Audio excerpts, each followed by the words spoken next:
Stand by to launch FanStream Sports. 3, 2, 1. Let's start. Hello, sports fans. Welcome to FanStream Sports. Nothing but pure sports. This is the JP Show. JP, it's so good to hear you back on the air. Stand by. Now, here's JP. All right, it's Football Friday, baby. Yes, we have made it. Actually, we've more than made it. We had a football game last night. Yeah, we did. And we gave you the Lions and the under. I got my Lions, my blue Lions on tonight because they cashed me some quiche last night. Thank you, boys. Appreciate that. Thank you to Kadarius Toney. Slippery fingers. Go Gators. That money went right out of his hands into mine. Thank you so much. Boy, was he bad last night. Terrible, terrible, terrible. Poor Pat. I almost felt bad for Pat Mahomes until I remembered how much money he makes. But anyway, welcome into the show. We got a great Football Friday for you. We're going to be all over Bucs Vikings preview. We got college football to talk about. We got all kinds of – we might even talk a little bit about the Rays, but not much. A 1-0 loss last night, so not much to really – yeah, whatever. Not much to talk about. Got a great guest list today. Samar Ali from the – Samar Ali? Samar? Yes. From the Loose Cannons podcast, going to join us at 10:30. And then Pat Burnham from the Osceola and Rivals Network will join us to talk some Florida State football. Go Noles. And then we'll talk to Michael Lombardi, three-time Super Bowl champ, has a book out. Really good book. I just started to read it a couple days ago. Football Done Right. Really good book right here. You can see it. Look at that. So we'll talk with him. Yeah, great Michael Lombardi, you know him. Great football mind. You see him all over TV. Yep. So we'll chat with him at 11:30. That's a show right there, Peter Blake. That's a show. I'm telling you, it is a show. And speaking of show or non-show, or actually he did show, the human turnstile shows up again. Donovan Smith. And all I heard from Bucs fans and people were saying, because I do this on my show all the time on the sports web, I said, watch and see when he gets over to Kansas City, he's going to do it at a critical time. And sure enough, he showed up at a critical time to cost the Kansas City Chiefs some penalty yards. By the way, we learned last night that when you're in a Kansas City Chief uniform, you can get away with basically anything, because if you thought that Smith last night played great offensive tackle, I got oceanfront property in Arizona for you. He got away with murder last night. He was like OJ for offensive tackles. Ooh, ouch, babe. Ouch, yeah. Yeah, there was a lot of holding going on last night. Hey, but anything to protect Pat Mahomes now. We're going to allow that. We're going to much like I wonder how many holding penalties you would have had if it wasn't Tom Brady last year. Well, probably like 30 more, maybe. Probably. I don't know. Yeah. I mean, I think there's a little bit of leeway that is granted to protect, the golden child in the NFL. And I kind of felt a little bad for Pat Mahomes last night. No Travis Kelce.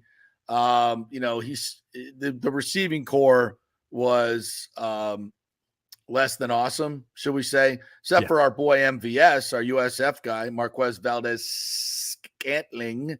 I guess he had the most yards, 48 yards. 2 catches for 48 yards, had a big one. That was the most yardage for any Kansas City receiver. Pat Mahomes actually was their leading rusher as well. That's not going to get it done. This is why I had the Lions last night. No Kelce, no Chris Jones, who was there in his suite watching the game. It's a little bizarre, don't you think? A little bizarre. Said he wanted to be there to see the unfurling of the banner as he holds out and doesn't play, which we're going to get into a little bit because it's kind of similar in some ways to the Mike Evans situation. So we'll talk a little bit about that as we get into Mike Evans here in a minute. He talked yesterday. So we're going to hear from him. We might even get to the long-lost Dave Canales interview today if the show does, any less awesome than it normally is. Right. We've just been so awesome this week with content, we just can't get to it. So we apologize, but anyway, so that was weird that their second best player or third best player, however you want to look at it, was up there in a luxury box and not playing on the field. Just bizarre as he holds out. So that was an interesting game last night. And frankly, I thought the Lions didn't play great. I thought they should have actually played better and maybe won by more, but they had a couple of key turnovers themselves. Jared Goff, since Last year, his last 11 games has now thrown 16 touchdowns and 0 interceptions. Wow. It's a TD interception ratio of 16-0. Settle. That's good football. That's good winning football. And Jared Goff is not, he made some big throws last night. I thought he made some really big throws, but he's, I don't want to necessarily say game manager, but he knows when to take chances and when not to take chances. And that's the mark of a good quarterback. That's winning football in this league. And it's obviously what Baker Mayfield has to do. That's exactly what Baker Mayfield has to do. We don't need you to be, Tom Brady. I mean, the good Tom Brady, not last year's. We definitely don't want that. Right. You don't have to do that. You don't have to be Aaron Rodgers. Just be Baker Mayfield. Make good, smart plays. Get the ball in the hands of your playmakers. Don't take unnecessary chances. Quarterbacks got to take chances to win games. I don't want to, check down Charlie all the time because that's not going to win you any games or any big games. But you've got to be able to measure the times when you can take those chances. And when you take them, make them. Have the ability to make them. And that's the essence of good quarterbacking right there. So that's what we need Baker Mayfield to do. That's what Jared Goff did last night. They leaned on their running game a little bit. And that offense you saw last night, not too dissimilar to what you're going to see with the Buccaneers. The wide zone runs, everything is off of that. You saw the great play action, how that worked last night. It just works, folks. Of course, we didn't have any of that last year, or not much, and not enough of it. But that's how this offense is going to work, and I very much look forward to it and see if the Bucs can do this against a Vikings defense that was 31st in the league last year. Now, the Vikings brought in Brian Flores, the former Dolphins coach, to be their defensive coordinator. He's a hell of a defensive coordinator. He's very aggressive. He's very Todd Bowles-esque. He's very aggressive. So I think Baker Mayfield and this offensive line is going, especially the right side, is going to get its fair share of exotic blitzes from Brian Flores. They're going to bring guys off the corner. They're going to bring guys from the A gaps and B gaps. There's going to be a lot of different things coming at Baker Mayfield. But those are also opportunities. Those are opportunities to make big plays because that leaves your secondary a little naked out there, and their secondary ain't the greatest. So, opportunities will be there, but you got to be smart. You got to be smart on when to take them, how to take them, and then make sure you execute it. So yeah, you go back to the Vikings. I mean, you miss both of your corners, your two corners there. Harrison Smith is up there in age, even though he has 5 interceptions. So once again, safety, this could be a matchup that a lot of Bucs fans are excited about because nothing that you've heard everything about Mike Evans having an impressive training camp. Of course, now he's got an extra chip on his shoulder. You got Chris Godwin coming off the injury, so. Maybe that's where you go. And you also have Cade Otton. Nobody's talking about Cade Otton at this point. Nobody's talking about him. But in that second half of the year, it seems like he developed a lot of confidence, whether it was with Brady or in that offense or in this offense, as Dave Canales has called him a Swiss Army knife. Mm-hmm. We'll see. He'll have an opportunity to perform on Sunday. We saw him on a jet sweep, for God's sakes, in the preseason. What the hell was that all about? Yeah. And it showed a little speed, a little, evasiveness. Sure. And he looks bigger. I think he just from the little we saw him in preseason, he looks to be a little bit more willing and a better blocker, which is something that the Bucs need. And they need Cade Otton to take another step in this second year. And he looks like he's prepared to do so. That's definitely something that we're going to be watching this week. All right. Before we jump into Bucs, full force, just a couple notes on the Chiefs-Lions game last night. And I like what James said, and this is the truth. The Detroit O-line was awesome last night. They commit 100% to the run game. Heck, they used 3 backs last night. Yeah, they did. And their trio of backs is pretty damn good. They've got a rugged guy. They've got a flash guy. They've and a nice little hybrid. They're Detroit. That's why I like them. I liked them last night. That's why I like them this year to win the division. That offense, their defense, and the defense last night was really the story. I know, Kelsey, a lot of drops, so it's hard to really get a feel for how good the defense is, but they're not god awful. And Hutchinson is certainly a huge upgrade for them. So, tip of the cap to the Lions. That's a big win for them, and it kind of sets them up for the rest of the season. If I'm the Chiefs fan, I'm not panicking. You don't have your number 2 and 3 players. You're going to get them back. At some point, they'll figure it out with Chris Jones. Kelsey appears to be set to come back in week 2 from the hyperextended knee. So And Kadarius Stoney's not going to drop all those balls. They're not going to have that many drops every game. So the Chiefs will be fine. We'll see. But Chris Jones definitely was missing from that defensive rotation last night, because when you give up over 100 yards and you basically take care of the ball, which you said about Goff, which he did, basically game managing, making big throws, you can win. You can beat the Chiefs. We've seen it. So you need Chris Jones. You're a lot better defense, and most likely you don't give up not only over the 100 yards, but you also don't give up that key third down play. Maybe you have him in there. Maybe you give the offense the ball back. But let's give credit to my man Campbell for the fake punt on his own 20-yard line. Hello, that was some onions right there, big time. And then they made it count. They drove that momentum and took it down the field and scored the touchdown. My man Amon St. Brown, another one of the fantasy players, nice job. Wow, gets in the end zone. You had a good night last night. That was a good start for my NFL betting journey this year. So hopefully better than last year's. There you go. Exactly. But so that, I think, and Andy Reid made some boneheaded calls. That 3rd and 1 where he has the tight end come up under center and it's not Travis Kelce. You're not giving it to your best back. You got some end around bull crap. Pat Mahomes doesn't have the ball, doesn't even touch the ball on maybe the most important play of the game. I love me some Andy Reid, but that was a whiff. And then going for it on 4th and 20, he's going for it. And they get a reprieve because they take too much time. They got a penalty. So it's 4th and 25. Now you're going to punt with the 3 timeouts in your back pocket. Nope, not going to punt.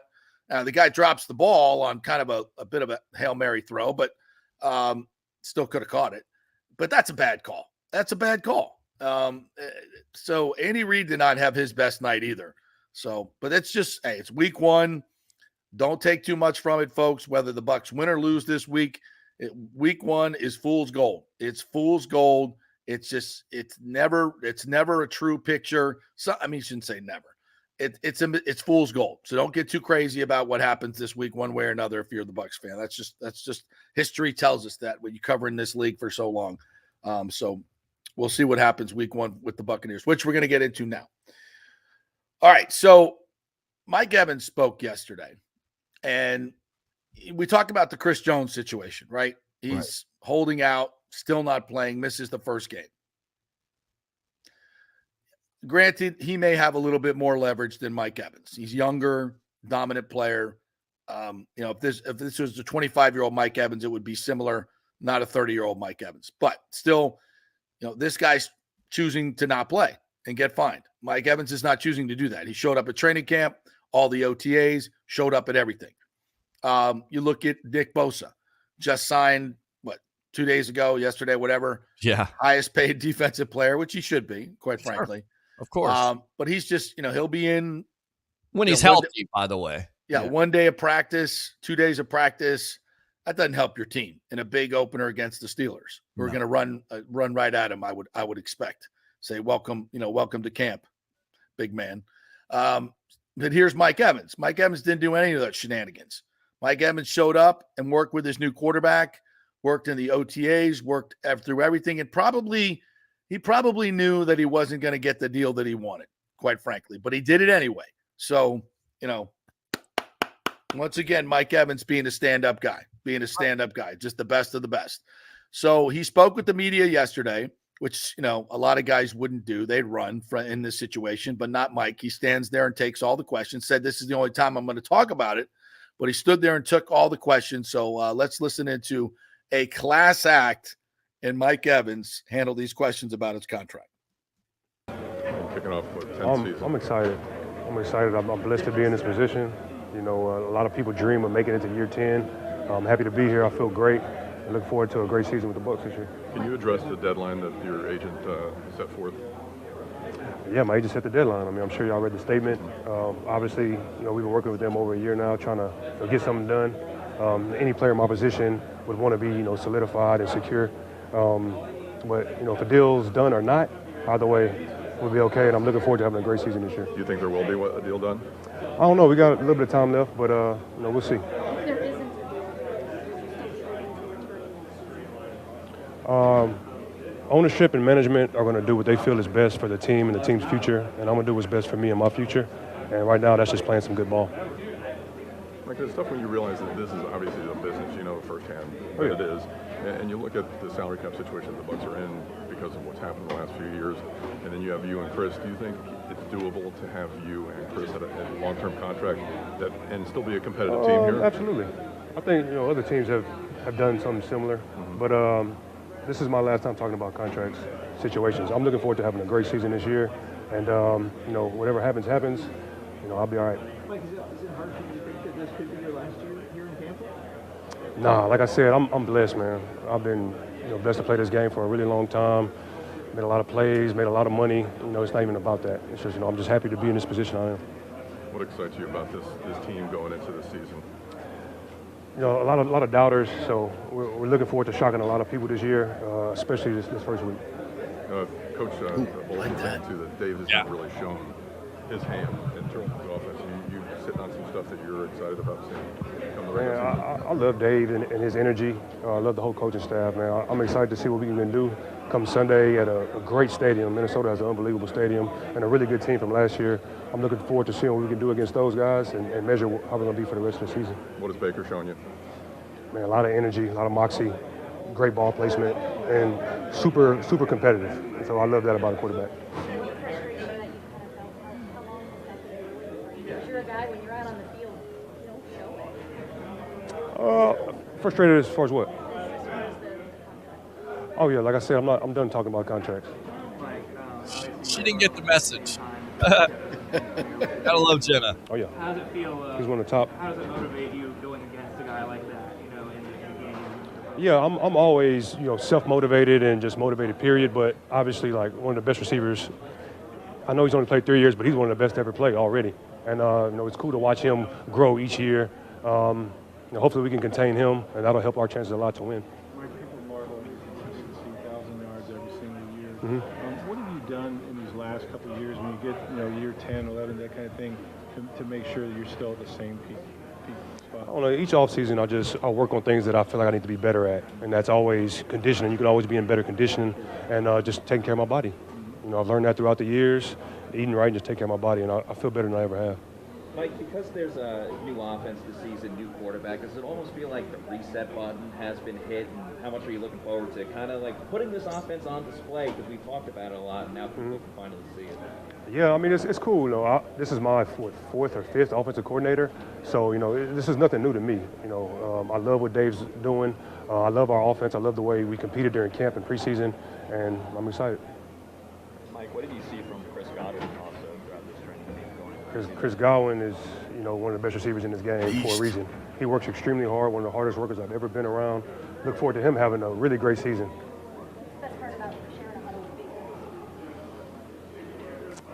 He just doesn't care. Like, if he makes a bad play, he comes back just super positive, ready to go. Like, he doesn't let anything get to him, and he's always positive in the huddle. How much does that help you? Because I know that, like, when you were younger, you were talking about, like, kind of maybe had a bad play that things would snowball for you a little bit. So to be able to have a leader that is able to turn the game. Oh, it's cool to have, you know, a guy that won't give up on you, and he's the quarterback, so he's gonna have the ball a lot. So if you drop a pass or you run the wrong route or something, you know, he still believes in you and trusts you. So it's good to have that trust in the quarterback. With Kirk Cousins on the other sideline, is this a matchup there where you have to say we got to keep our foot on the gas the whole time? Because you've seen firsthand what happened when he was with Washington and then last year with the Colts. Did you like that game? Yeah. That was crazy. I was having a good game in that game too, man. I remember that. Now Kirk's a hell of a player, and you know, he's been super consistent throughout his career. So him, Jay Jets, and you know, their offense. Coach O'Connell is actually a guy that I got to work with coming out for the combine, and he gave me a lot of gems. Really great guy. Really proud of what he's doing, and you know, hopefully we can come get the dub from Saturday. Mike Evans, class act, man. That was you know, that's Devin White, by the way, is how you handle your business. That's how you handle your business. Now, people will say, look, you know, look at Nick Bosa. He got the biggest contract ever for a defensive player because of the way he played hardball with his team. You know, I would suggest that he was going to get something very similar had he showed up. I mean, how much more did he get than he was originally offered? I don't know the answer to that question, but I'm not saying you just sit here and take what the team gives you. but there are certain ways to go about it. And I love the way Mike Evans has gone about his business. And frankly, a man in his position, and again, Bosa had a lot more leverage and Chris Jones has a lot more leverage than Mike has right now. I think Mike has done it appropriately for who he is and what he is and what stage of the career he's in. He knows if he goes out and balls out this year, that's the best way to get another 2-3 year deal. Not showing up, holding out, all this, that's not going to help his situation whatsoever. And again, it's different from Bosa and Jones, get that. But he understands. And that's what I said about Devin White. Devin White had no leverage. He's not Nick Bosa. Sorry. You're not Chris Jones. Sorry. You're not that guy. You're good, but you ain't great yet. Go be great. You'll get paid great. And he had that meeting with Todd Bowles, and he finally understood that. So everybody moves on. But I love the way Mike handled this, and it's setting him up for a great season. I mean, any indication there you think that this deal could get done in the next couple of days, today or tomorrow? Or do you think we're headed? Because from those comments, it certainly seems like it is what it is. Like, this is the deadline. This is it. I'm not talking about it anymore. That's professional. I can respect that. But it certainly seems like if you can't get it done here in the next couple of days, that you're taking your chances next year, and we'll see how it works out. But yeah, hopefully you get from what I've been told, they're far apart on their numbers. They're really far apart, and I think Mike believes that his market value is X, and the Bucs believe his market value is Y, and he may go out and test the market after this year. They may franchise him at $27 million, which I'm sure he wouldn't hate that. Right. To be quite honest, I don't think he'd hate that at 31 years old, making $27 million. So I think Mike understands he's in a good position. He's made a lot of money. He'll make a lot of money this year. And if he goes out and plays the way he should, it's great. And listen, and like he said, the Bucs, they have to look after their long-term interests, and I have to look after mine. And the CBA, it is what it is. The players agreed to this. So he's not dumb. Why sit out and cost yourself $2-3 million? Sure. When like what happened with Bosa and what's happening with Chris Jones, when you could just go make that money, bank that money, and then if you play well, you're betting on yourself. And you've already made a lot in this league anyway. He's already made $110 million. So he's good, and he's playing it the right way. And this really, really helps the Buccaneers because he's highly motivated, as you heard him. Like, I'm done talking about my contract. We're going to go ball out. Let's go. I think the interesting question is when he's asked about, do you think on this team there could be 2 wide receivers that can make $20 million? And he says, yeah, I definitely think there can be $20 million. In your opinion, can the Bucs afford? And this is my poll question to the fans out there. Do you think the Bucs can afford to pay 2 wide receivers in the future $20 million? That's the question. Well, with Winfield, with Tristan Wirfs, and I get it, they're doing it now, but can they afford to do this in the future? Well, here's the thing. We don't know because we don't know what their cap situation is next year and moving forward. And the big question mark is the quarterback. If Baker Mayfield balls out this year, right, and does a Geno Smith, Geno didn't get the top money, but he got pretty good money. So now you got to pay your quarterback $25-30 million at the bottom end, right? That's what, if Baker balls out this year, that's going to be his market value. I mean, Burrow just got 55. He ain't Joe Burrow. No. That's not what I'm saying. Right. But he's that mid-tier guy. He's Geno Smith. And Geno, I think, got 25-30? Yeah. Somewhere in that AAV. Yeah. So tell me, are we going with a rookie quarterback? Because if we're going with a rookie quarterback next year, then the answer to that question is yes. Absolutely, we can afford to. And I want 2 receivers. I want 2 experienced receivers to work with Caleb Williams or Drake May or whoever, Michael Penix Jr., whoever that guy might be. Right. So, the situation changes. And I think that's where the Bucs are right now. It's like, Mike, we love you. We want to pay you, but we just don't know where we're at right now. We got to wait a year. And now, so if you just give us a year, I know you want your guaranteed money now. We get that. And what player wouldn't?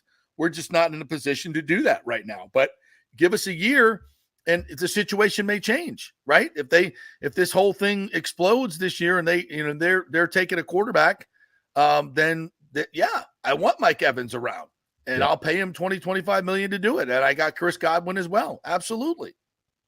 Yeah. So I think that, the devil's in the details, and it's all going to depend on how everything shakes out. But listen, the best news is Mike Evans is here. Mike Evans is playing. Mike Evans is going to go up against what I think is a pretty damn soft secondary from the Minnesota Vikings, and a defense that was ranked 31st last year. They made a couple of additions along the defensive line, but this is not a defense that I fear in any way at all. And I think the Bucs can score some points, and I think Mike Evans can have some success in week 1. If you look at all the fantasy geeks out there that are like, play Mike Evans, play Chris Godwin, play him. And that's a good idea. I'm playing Chris Godwin this week. Oh, you got to play Chris Godwin this week. If he's your starter, you got to play him. I think you got to play him every game. He's an automatic start, in my opinion, because that's the kind of year he could have coming off of that injury, because that's where the explosiveness comes from. That's where you start to see. And here's a player, once again, who was coming off an injury. And let's put it out there. He wasn't necessarily 100%, still had over 100 receptions, still had over 1,000 receiving yards, and was still effective in this offense. How good do you think he's going to be?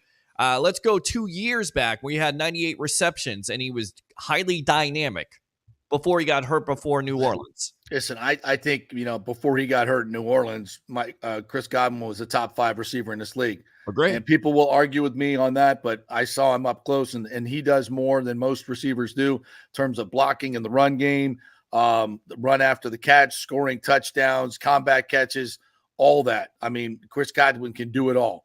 Hopefully he can return to that form this year, and I think he will. That's because, as Mike said, nobody works harder. I'm going to get to a couple comments here before we get to our first guest. This one, last night proved Kelsey is Mahomes' linchpin. They are beatable without him. The Chiefs D actually played a decent game without Jones. Longer he stays away, we will see. They did. They were okay, but the numbers tell us in the last few years, with him and without him, they're a completely different team in terms of wins and losses and defensive production. James says, yeah, JP, if Bucs lay an egg and go 4-13, Mike will want to play for a contender, right? I don't know about that. I mean, who's to say that the Bucs won't be a contender? If they start with a new quarterback, rookie quarterbacks, obviously, it's a little bit tough. But yeah, Mike may want to go do that. But if it's Drake May, if it's Michael Penix Jr., maybe he's excited that he's got a guy throwing him the football that's pretty damn good. Right. Might want to grow with him and stay, because he said he wanted to be here his entire career. If they step up and pay him $25 million for 3 years, well, I don't think he's going anywhere. Going back to Caleb Williams, do you believe all this hype from his father saying that he could stay in college for another year if he's not happy about the situation of who owns that number 1 overall pick? Do you buy this, or do you think Caleb is coming out no matter what? No, that sounds right to me. As much money as he's making in college right now, yeah, he's holding the cards. Sure, yeah, that's interesting that's now an option, right? Isn't it? Right. Very interesting, right? Very, very. Well, what's more attractive? I'm not saying the Bucs are going to do it, but let's just say it happened. Mike Evans and Chris Godwin, 2 of the best wide receivers in the league. If I'm Caleb Williams, I'm trying to run to Tampa Bay. Who's the coach? Dave Canales. Oh.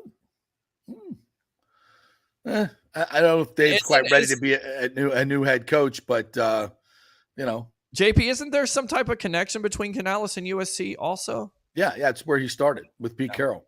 Yeah. Interesting. Well, maybe Caleb brings his coach to the NFL. Maybe that might be interesting as well. Take the quarterback and the coach. That would be very interesting. Can you do that with the first draft pick? All right, we'll take Arizona, right? That didn't work out so well. All right, let's take a quick break. When we come back, the man from the Loose Cannons podcast, Samar Ali, will join us. I bet he's pretty excited about this first game.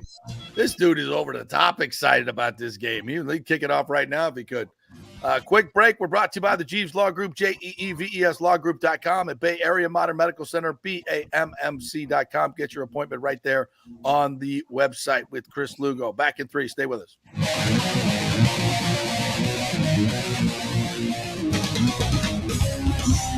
stuffy, overpriced sports bars. Well, come join the fun at the Patio in South Tampa and watch your favorite football teams under the stars in a tropical paradise. Yeah, it's a unique setting with huge wood decks beneath the trees, and don't worry, they have an inside AC bar with all your favorite bar games as well. The Patio has all the NFL and UFC sports packages, and it's home to the Tampa Gator Club and Bills Mafia, but all fans are welcome at any time. Hey, my FSU buddies love to watch the Noles at the Patio. It's also home to a great happy hour. Weekdays get $4 White Claw vodka drinks and $4 White Claw seltzers, $1 off all beer and wine from 3 to 7:30. And every Friday happy hour, join us for Football Friday. It's our live broadcast from 5 to 7 with tons of specials and the fan mic for you to join the show. We'll have swag and ticket giveaways as well. So come out for the live broadcast 5 to 7 every Friday at the Patio and come watch football in a tropical paradise all season long. It's 421 South McDill, just a few blocks south of Kennedy. Everyone meets at the Patio. Hey guys, are you experiencing those feelings of getting older, lower sex drive, fatigue, hot flashes, moodiness, or you just don't feel like you had the vitality you once had? It's a chronic problem here in the United States. You're not just getting old, it's likely low testosterone. Studies over the last 20 years show a shocking decline in younger males aged 16 to 39. Older men have seen a sharp decline as well, so do something about it. Go see my friend Christopher Lugo at Bay Area Modern Medicine. Look, testosterone replacement is not a frivolous treatment. It takes a professional, targeted approach that focuses on total body wellness, vitality, and emotional stability, not a one-size-fits-all approach like many clinics use. They will monitor your blood work and adjust your treatment as needed for optimal results. Folks, I've been on testosterone therapy for over 6 years, and it is a life changer. You will feel and look better than you did 10 years ago. Give them a call at 844-977-3477 or go to BAMMC.com. Tell them JP sent you for priority scheduling. That's 844-977-3477 or BAMMC.com. JP here for the Jeeves Law Group, Jeeves. Call for a free case evaluation, 888-9-JEEVES. That's 888-9-JEEVES. We're local, we're trusted. The law firm brings over 80 years of combined legal experience focusing on clients in Tampa Bay, the state of Florida, and national class action cases. If you're injured, get that free case evaluation, no cost to you. The Jeeves Law Group's focus is on auto, truck, and motorcycle accidents, as well as class action and consumer protection law. Scott Jeeves is a board-certified civil trial lawyer and a certified circuit court mediator practicing in the Tampa Bay area for over 30 years. You hear him on the show all the time. Great guy, big Gator fan, and great for the community. The Jeeves Law Group is a highly skilled team with years of experience that will apply their skills, expertise, and knowledge to assist individuals who have been in an accident with compensation for damages, lost wages, medical expenses, pain and suffering, and property damage. Get that free case evaluation, 888-9-JEEVES. That's 888-9-JEEVES. Coming back at you. Now, more with JP on FanStream Sports. Only just begun. To the JP Peterson Show. And by the way, the Patio has been rescheduled for Monday nights this year. We're not going to do Football Friday. We're going to do Monday Night Football. So whoa! So come join us at the Patio beneath the stars and the trees. Really cool atmosphere. If you've never been to the Patio, got this big canopy of trees outdoors, these cool wooden decks, TVs everywhere. And it's not one of those high-end sports bars going to hit you for $9 for every pint you drink. So that's why I love that place. Yeah, it's a real sports fans sports bar and casual then lay back. Love that place. All right, let's bring in our man Samurai Ali from the Loose Cannons podcast. Guessing you're just a little bit jacked up for Sunday at 1:00, my friend. Yeah, first of all, let me give a shout out to my boys, Poppy Latte and Stank, please. My co-hosts on the Loose Cannons. Love those guys. Football season is finally here, but I've got a massive issue with this kicking off the season on a Thursday. While I love it because it's sooner than a Sunday, but now you're making me eat the appetizer and then wait how many days until I get the main course? This is ridiculous. Like college football did it right. They're like, all right, here's college football, and here's 5 straight days of college football. Yes. Doesn't matter who's playing who. Yeah. Just watch it. And you're like, okay, cool, sweet. Look, YouTube TV's got me watching 18,000 games at once on the screen. Like, baby. I'm in. Like, Just let's do stuff in our this. face. Yeah. But the NFL, I mean, what is this? Like, they're teasing me with this Thursday night game, watching Pat Mahomes lose on top of it, even better. So you're like getting dessert for an appetizer, and then you got to wait 3 days. Get out of here. I can't do this. It's not fair. It's absolutely unnecessary. At least kick off the games on like Saturday night or Sunday morning after a Thursday game. I mean, give me something here. I could wait 1 day, but 3 or 2, it's too much. Can't do it. Saturday night. I like Saturday night. I like that. You can't do Saturday night. It's college football, bro. Don't stop with the Saturday night. Piss off all the wives, all the spouses, everything, all the significant others, all of them. There's piss them all off. Freaking hierarchy to football, boys and girls, that you do not mess with. I don't even like Thursday night football. I don't like it. I used to like it when we used to have a big college game on Thursday nights. Remember that? We get a nice big juicy college game to whet your appetite. And Friday night's high school football. Don't F with it. Don't F with it. It's high school football. No, they don't compare. They don't even compare. No, they don't even compare. When you were, did you play high school football? A little bit, but I'm just saying they don't compare. Listen, I get the Friday night lights, I get all of it, but the quality, the rite of passage. They can do that. They can do that. I don't have to watch it.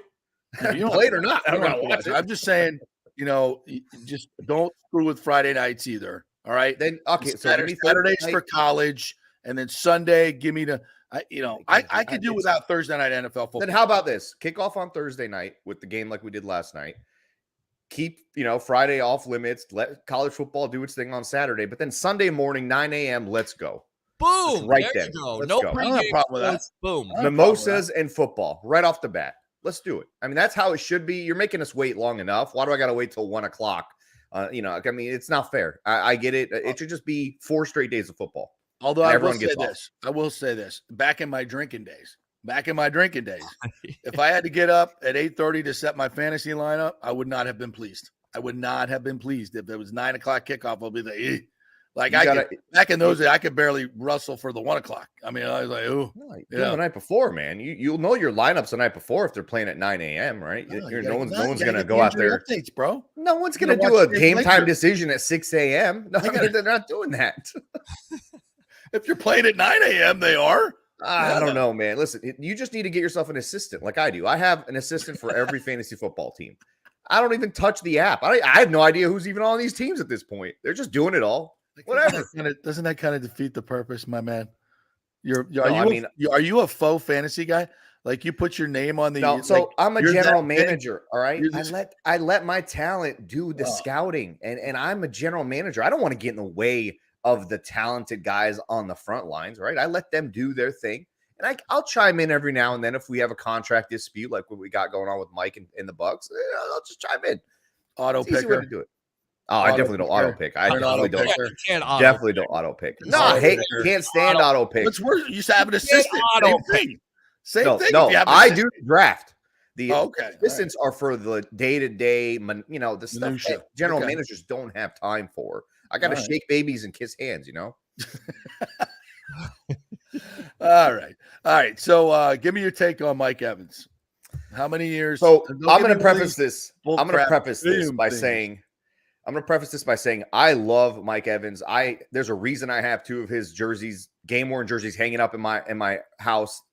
He could go down as the greatest Buccaneer of all time at the end of it all. Better and bigger even than Derek Brooks, as crazy as that sounds. But that's how good he is, and he's already the best offensive player this franchise has ever sniffed. So let's say that at the beginning of what I'm about to go down with. This is a business, and as much as Mike Evans is beloved and as much of a good relationship that they have between he and Jason Light, his first ever draft pick as a general manager, he understands that this is a business, and his agent also understands the best time for me to get him the most money is right now. Not at the end of the season when he is another season older and another year older, and who knows how the season plays out. And the way the Bucs are looking at it is like, listen, you can come to the table and tell us you're worth this much, but until you go to the market and prove that to us, we don't know. And that's what the Bucs want. They want to see what that actual value is. They let Levante do it. They did let Carlton Davis do it. They let Jamel Dean do it. It's no different. Not to say that those guys are on Mike's level, but Levante is basically on that level, and they let him test the market. Yeah. And this whole, here's the deadline, dude, that's all fugazi. That's all for show. It's like when you go to the car dealership. All you Bucs fans who are worried about this deadline, I bet you're the easiest person to sell a car to, because you're coming to a dealership and you're buying that guy who's saying, hey, I can only give you this deal today. You can't come back tomorrow. Listen, if you show up tomorrow with the bag of cash with the same amount, he's not going to give you the car. Come on. Walk away. That agent's job is literally to pick up the phone for his client. If his client gets called 3-4 weeks down the road from now, he's going to pick up the phone and he's going to listen to the offer. He's not going to not do that. So this is just, it's all tactics. It's all game. It's all posturing. It's part of the business of it all. And Mike gets that. The Bucs get that. I don't think there's any bad blood from what I've heard and who I've talked to. It's just an understanding of this is what it is. The deadline is basically there just to make sure he doesn't get asked about it. It doesn't become a distraction. And they can just play ball because Mike is good on the field. I mean, he's great on the field. So this won't be a distraction, and I'm not really worried about it. If his game during the season, like by week 7 or 8, is just ridiculous, I could see the Bucs going, okay, we may end up paying more, so let's take care of this now. And then things kind of, go away and everything's resolved. So not worried about it. He's not getting traded. Like, Bucs fans need to kind of take a deep breath sometimes and understand that there's gamesmanship going on. He's playing, and that's the big thing. Chris Jones ain't playing. Bosa wasn't playing. Mike showed up for everything to break into new quarterback and get that that chemistry going with Baker Mayfield, and that's what pros do. And Devin understands that now, that he did it the wrong way, and now he's doing it the right way. So we're good to go, and that's what's important. And as I mentioned earlier too, I think from the Bucs standpoint, they got to know who their quarterback is and how much they're paying him next year before they can really move on with any of these big contracts for Devin or for Mike. If they have to pay a quarterback next year $40 million, or God forbid Joe Burrow money, $55 million. I don't know. Although, look, if I had Joe Burrow, I wouldn't mind paying him $55 million. I'm good. I'd give him a corner of the end zone. I'd give him an office. I mean, whatever you need, dude. You want half of the city? No problem. You want to be mayor? Just fire the mayor. We got it. No problem, dude. The Glazers could do that if it's necessary. So Joe Burrow, listen, when that contract fizzles out or the Bengals finally prove to you that they're not really serious, come on down, dude. This is the place that we take veteran quarterbacks over the top. This is how we help. Tom Brady wasn't going to win the Super Bowl without the Bucs. Everyone knows that. Come on. This is just what we do. He wasn't going to win it with the Raiders. That's for damn sure. Not the Chargers. Not with that coaching. That's he needed us. He needed us, and we needed him. It was a perfect marriage, but I'm glad it's over. And and back to what you were saying real quick. Sorry, Peter. Mike is not a diva. So this whole notion that he's going to force his way out or he's going to demand a trade, unless he overnight becomes the most selfish wide receiver as opposed to the most selfless wide receiver, right? There's nothing to worry about. They're not going to trade him. There's nothing to worry about. And like Derek Brooks said one time very famously, if they want to keep you, they will figure out a way to keep you, whether it's bags of cash, whether it's a trunk load of $100, they'll figure out a way to keep you behind closed doors. It does not matter. You think he's a Hall of Famer? Because we got into a debate, me and JP here on this show. We did this out at Raymond James Stadium. We had a caller, I think it was Drew Felios, that says he doesn't think that Mike Evans is a Hall of Famer. And I say if his career ended today, Sammer, Mike Evans would be a Hall of Famer. Where do you lie on this? Okay, so he's done what no one else has done, obviously. Every single season, 1,000 yards. Whether he barely gets it or he's eclipsed it by 300 or 400 yards does not matter to me, honestly, because he was doing it with guys like Mike Glennon, guys like Fitzpatrick, Jameis was the best quarterback he played with prior to Tom Brady. And even then, he was doing the majority of the lifting for that to work. It was just like throw it up and hopefully, my gigantic wingspan of a pterodactyl will come down with the ball. But if you look at Larry Fitzgerald's career numbers, and you compare them to Mike Evans, they are eerily similar. And no one even questions if Larry Fitzgerald is a Hall of Famer. Mike Evans has also done it without a system that's ever required or asked him to even produce yak. He's literally catching the ball most of the time up until maybe this season with his back to the defense. So take all of that into account, and the fact that he's done it with guys that probably shouldn't even be in the league when they were doing it. I mean, it's an easy one for me. And am I maybe being biased, maybe a little bit, but if I compare him to Larry Fitzgerald, his numbers are almost identical. Him and Larry are different players, obviously, and Larry didn't drop balls, and Mike had a little bit of a spout with doing that. But all of that aside, compare them by numbers, and Larry Fitzgerald did not win a Super Bowl. Okay, he played in one, but he did not win a Super Bowl. He didn't ring chase. He was on a lot of bad Arizona Cardinals teams. Mm-hmm. So was Mike Evans. So if you don't question Larry Fitzgerald, why are you going to question Mike Evans, who's done arguably what no one else has done and could end up breaking Jerry Rice's overall streak of 1,000-yard receiving season? So right now, he is a Hall of Famer. He continues on. He's even more of a lock.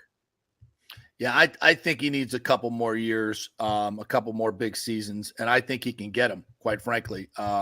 He looks phenomenal. I said this last year. He was faster last year than I'd seen him before. He became, I think, especially his second year with Brady, his second year, 2021, Mike was, as fast as I've seen him. He was the best I've seen him. That version of Mike in 2021, I think, was the best. Last year, obviously, was a debacle of, he got on board with TB12 and, and that was, I thought, really, and he has continued to do that. So I think a lot of those hamstring issues hopefully are in the past because of that. And but last he year can play 3 more years. But last year he was extremely athletic and agile and fast as well. I mean, how many times was he running go routes down the sideline for Tom Brady to miss him? Yeah. And he would just trot right back, shaking his head, wouldn't make any other receiver would have started making issues right then and there. That would have been that Carolina game. He looked pretty good. He was doing that all season. He just wasn't getting the ball right. And whether it's the offensive line, whether it was Tom Brady being gun shy, didn't want to get hit, whatever the reasoning is, he kept on running those go routes. And then he's going to have a big year this year. Yeah, kept on bringing him back. But either way, Smith kept bringing him back. And you saw him in camp, JP. You saw him in camp. Looks great. Looks fast. Looks and I went up to him and I said, Mike, how are you a year older now? You look faster, you look better, and you're still hungry. He looks at me, he goes, because I'm that guy, because I'm different. I go, yeah, I'm complimenting you. Chill out. I know. That's what I'm saying. So he's hungry, chip on the shoulder. This is a great situation, honestly. People are kind of overreacting to a lot of this. I agree. This guy's not Chris Jones sitting in a suite at his team's game, watching his defense get gouged in the final fourth quarter of the game, in the running game, where he is arguably their biggest asset at that point, and just watching it. I'm sure his agent, all he had to do was send a text last night. You missed my boy yet? Yeah. That's all he had to do. It was done. Well, hey, listen, he could be on the field. Kansas City doesn't want to pay him that much, but who knows what he's asking for. That's what I asked some of the people in our comment section, how much would you pay Mike? And 3 years, $63 million. Yeah, I'm okay with that.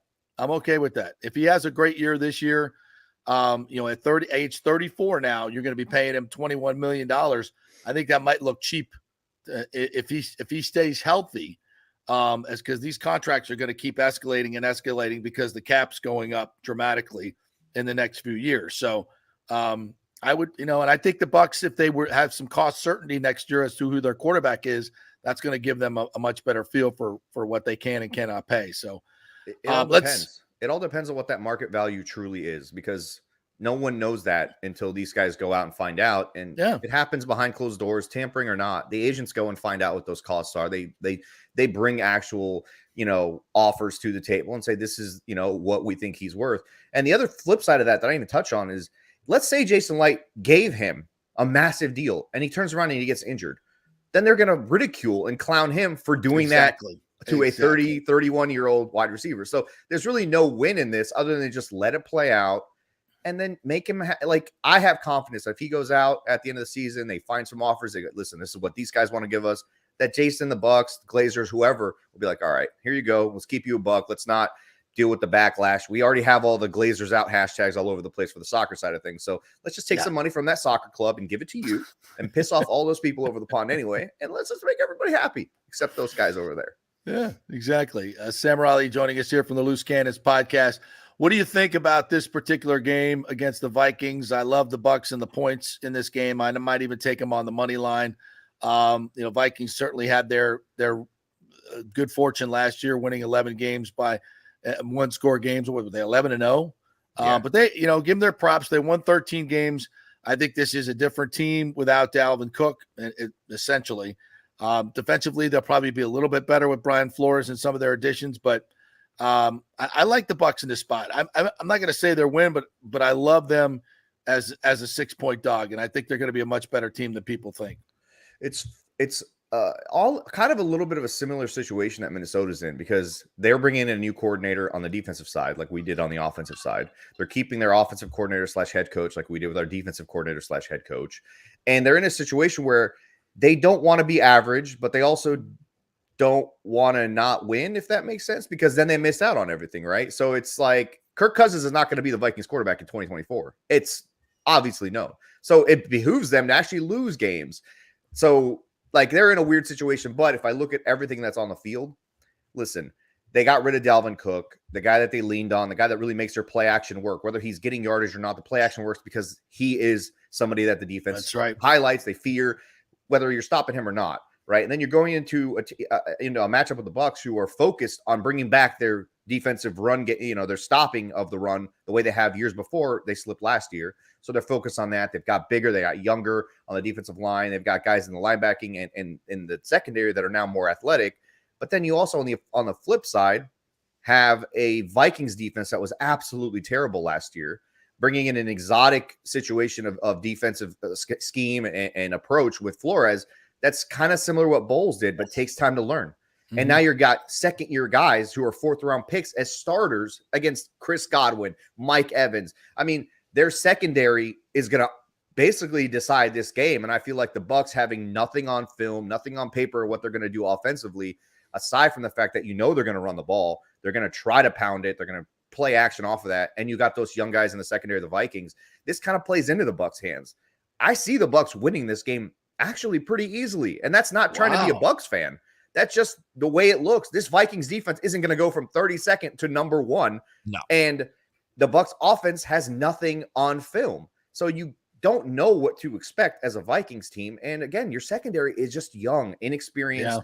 Guys like Chris Godwin and Mike Evans, chips on their shoulder. You got Baker playing in a make or bake season. Like that's what it is. Like it's all playing into the Bucs' hands, and they're being written off. So there's absolutely tons of bulletin board material for this team to work off of. I just have a good feeling. Like last time we went up to Minnesota with a young running back, you guys know what happened. Cadillac. Williams there for that one. To end the game, Sammer, speaking of expectations, Baker Mayfield, we know where you stand on it. I know I stand with Baker. What are your expectations of him this year? How many touchdowns? How many yards? How good do you think he does in this offense? I don't know what his numbers will be, honestly. He could probably end up being average, but I think that he will be very good for this offense. The Canales offense plays to his strengths. He understands what he's not good at. He's been humbled. He's, gone around the league. He's seen things. He's sat back. He understands what he struggles with, what he's, very good under in terms of system and scheme. So he's got his back against the wall. He knows it's literally a make or break season, or I call it make or bake season. So this is his moment. And I think if he plays within the system and continues to just take what's there and doesn't force things down the field, and the Bucs lean on the run game, lean on that play action scheme, I think he'll be fine because he's very set up for that. When he had success in Cleveland, it was under these circumstances. When he had success with the Rams last year in that little sample size, it was under these circumstances. So he's healthy. He's going in with all of that.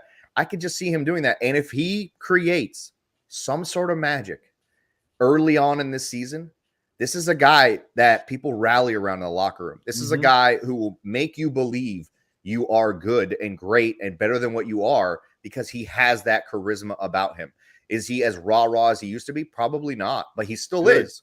He still is. He's got just enough of that juice. And if he creates some magic early on, week 1, Minnesota, whether it's just winning the game and not screwing up, that magic can carry this team, propel this team. Not saying they're going to beat the Eagles, but they will gain confidence as Baker gains confidence. We saw the Browns team do that with him. So I expect that to happen just because of what he's shown and how confident Canales is in him. Canales doesn't blow smoke up your butt. He's not a rainbow sunshine kind of guy. He's very confident. He's energetic. And he's extremely confident in Baker. That tells me what I need to know. So now it's up to Bake to just go out there and bake. Yeah, I'm supremely confident in Baker Mayfield being able to run this offense well. My only reservation is if he tries to play hero too much and starts turning the ball over. He doesn't need to do that. In this offense, you're going to get a lot of freebies. Just, take your profits, your 4 or 5 yard catches, and just keep moving the ball, keep moving the chains, and let it take care of itself. And I think Baker has matured into a quarterback that can do that. All these young guys come in as gunslingers, especially, when you're throwing for 50 touchdowns a year in college, you want to make every play you possibly can. But when you get to the NFL, you learn quickly that, throwing the ball away is as big a play as a touchdown sometimes. So, and I think he's got a little bit more of that in him, and that's going to lead to a lot more success. All right, before we get out of here, tell us about your the trip at the end of the season. I want to go. I got to clear my schedule. I can't commit just yet, but I want to do this deal. What's going on? All right, so bucksawaygames.com is the URL right off the bat. And what we do is every year we pick a handful of games, or this season we picked one that we basically put together an all-inclusive trip. This year we're going to Green Bay. That means everything is taken care of. We take care of your hotel rooms, and that's as many people or as few people as you want. The more people you pack into the room or 2 rooms, the cheaper it is per person, actually, at the end of the day. But we're actually staying at the same hotel as the team. So you're going to have fun running into players, coaches. Be nice, please, and be respectful. And don't ask Jason Light about Mike Evans' money, please, when you do that. In the hotel lobby, in the elevator, yada, yada. And then we have the Saturday night or Saturday morning. We have the Saturday morning stadium tour of Lambeau Field included for people who go on a 3-night trip. And then we have our Saturday night VIP party where last year in Dallas, we had Warren Sapp, Jason Light, Spytech hanging out with us, having wings, talking, just hanging out, literally just hanging out, being one of the guys. It was amazing.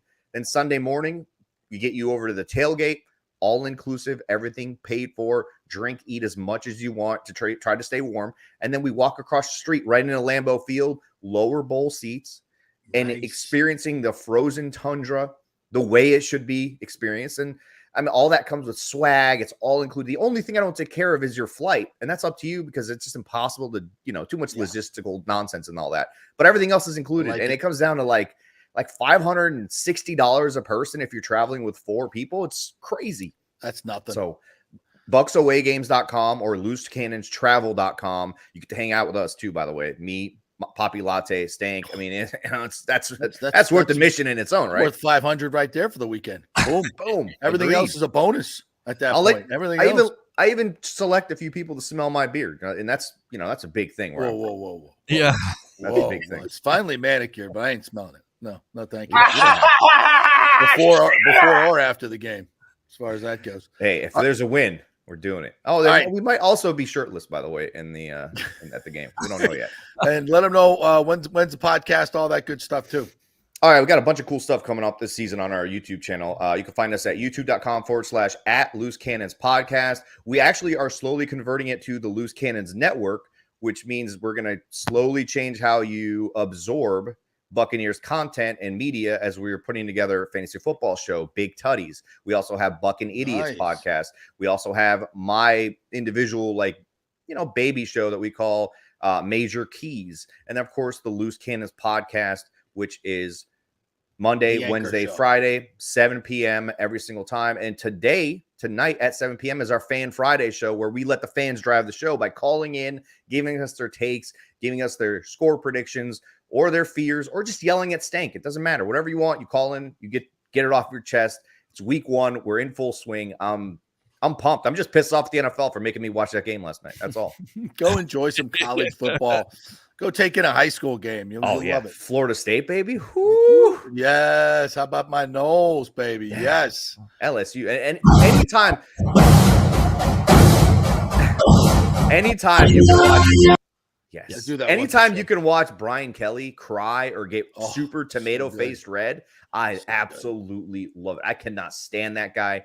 The most overrated coach probably in college football history. He embarrassed himself after the game with his bitch and wine session too. Embarrassed himself. Before the game too. We're going to beat the heck out of those guys. Heck of a game, LSU. Heck of a game. Yeah, well done. Well done. All right, Sammer, good stuff, man. We'll catch up with you later. Thanks, buddy. Yeah, dude. Thanks. Thanks. All right, we'll take a quick break, and then we're going to talk some Seminoles, aren't we? Yes, we are. Patrick Burnham's going to join us live from Tallahassee. Well, they'll be hosting Southern Miss. No Brett Favre this time. They'll run up the score We'll talk about the LSU game in detail with Pat Burnham. So stay with us. Back in 3.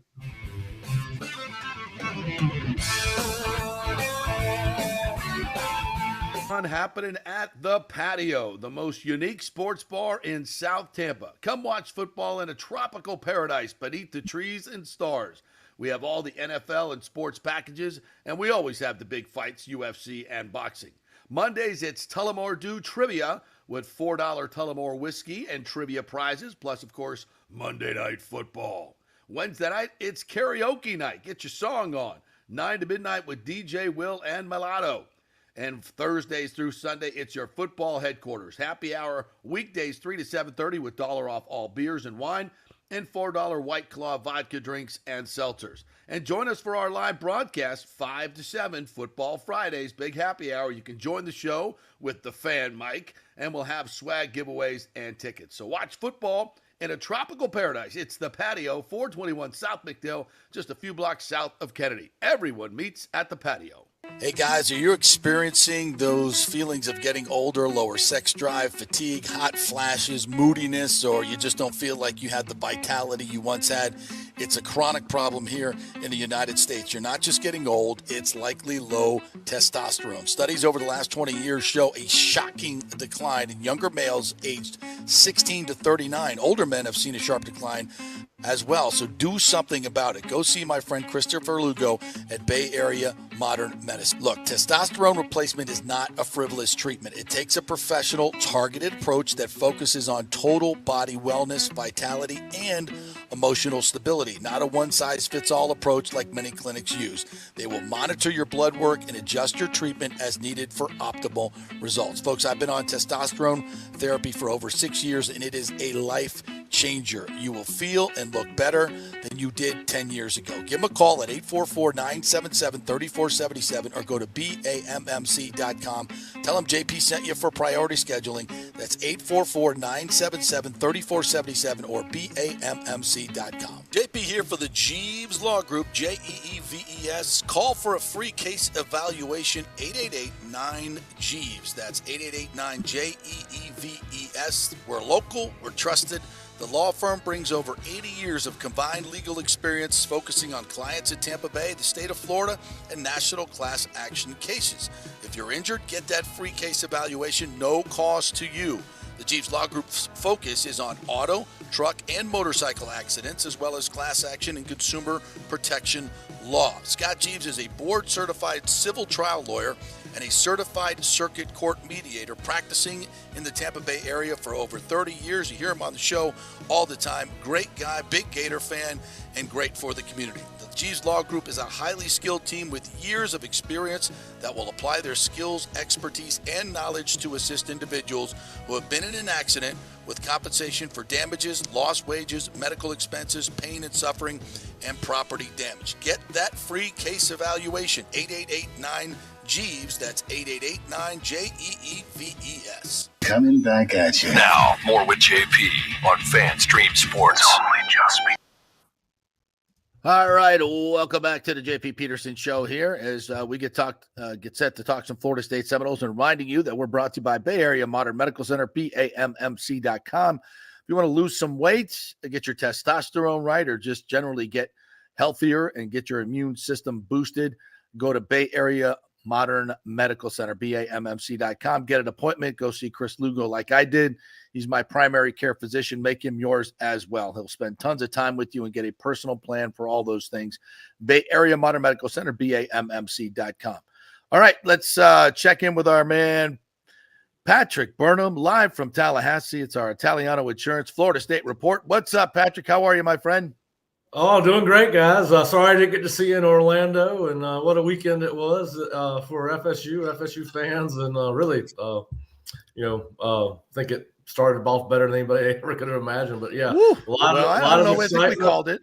I think we called it last week. We were pretty confident. I don't know if I saw them winning by what they did. I thought a blowout either way would be around 14 points. I thought it was going to be a lot more competitive than what it turned out to be. But listen, hell of a way to start the season for Mike Norvell and his team, and obviously just the talk of college football right now, right? I mean, it was Yeah. the biggest game of the weekend last weekend, and obviously they did not disappoint. Well, before we get into the game, you guys are so good at recruiting, and I'm from what I heard, there were a lot of big time recruits there. Can you give us a little glimpse behind the curtain as to what kind of impression FSU made to those guys? Well, I mean, obviously, whether it was recruits or former players, Twitter was blowing up during the game. Listen, Florida State's at 21 commits from high school kids. I don't think they're going to go. Listen, we've heard about Jeremiah Smith's got multiple trips planned. The Ohio State wide receiver commit out of Miami. He's got several trips planned to Tallahassee. Listen, it's certainly going to grab the attention of some guys that are on the fence or uncommitted. Listen, I don't know how it'll ultimately play out. If you go look at the roster for 2024, Mike's probably going to hit the portal again. He is going to hit the portal again when you look at who will be coming back. So, I just don't know how many. It certainly reinforces the decisions of the 21 committed kids, and it'll have some kids that they are willing to take at the high school level. Certainly Jeremiah Smith, some Booker Pickett down in Tampa. Those guys that they would like to close on, and one of the few remaining spots they have left for high school talent, it certainly had to make an impression. Yeah. How surprised were you, Pat, by Keon Coleman? Just the star of the show, really. 3 touchdowns. We've said all camp that he's the best receiver Florida State has had in a very long time, probably going back to Rashad Green. Wow. With they have not had anybody of his caliber. Listen, we know he's going to be able to call his own shots like he did on the 22-yard touchdown pass, the second one of the game, down the end zone, where he's jumping up, telling Mike and Alex Atkins to call this play and make sure Jordan knows that he's got man coverage. And listen, the guy number 8 had pretty good coverage. I mean, he tried to force the ball out of Keon's hands, but did we know he was going to be the best player on the field?